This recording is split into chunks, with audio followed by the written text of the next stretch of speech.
Good morning po. Tayo pong kumain ng late na almusal at saka maagang tanghalian.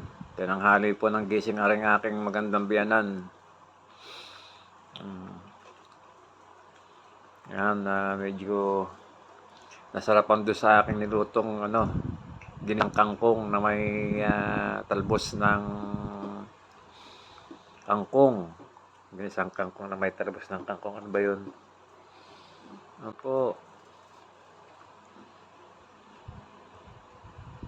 Kain-kain po.